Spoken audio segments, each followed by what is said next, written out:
Au Sénégal, les députés ont examiné un projet de loi qui durcit les peines encourues pour les rapports sexuels entre personnes de même sexe. Dakar, où l'on retrouve notre correspondante Alison Fernandez. Alison, la loi devrait être votée dans la soirée. Comment s'est déroulée cette journée de débat ?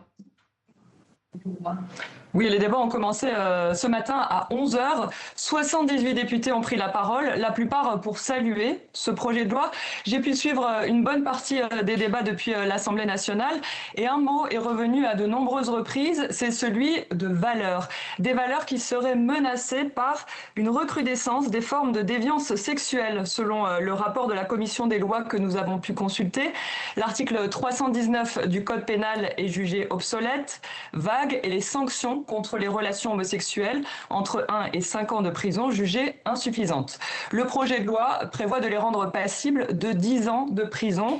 Il crée aussi des sanctions contre l'apologie et le financement des actes dits contre nature.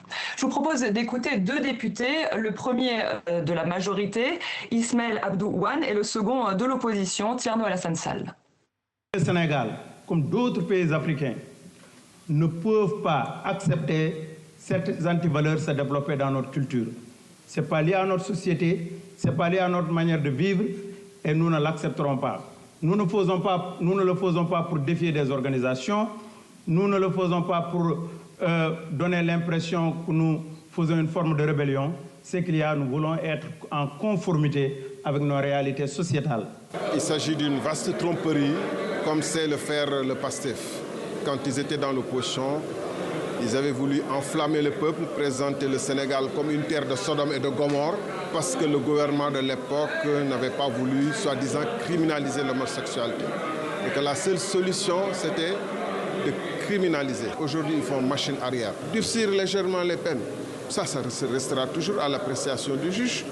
Donc, rien de nouveau sous le soleil au fond. Le vote des députés est imminent. Le projet de loi a de grandes chances d'être adopté puisque rappelons que sur les 165 députés de l'Assemblée, 130 sont du parti au pouvoir qui a proposé le texte. Alison Fernandez, merci pour toutes ces précisions en direct de Dakar.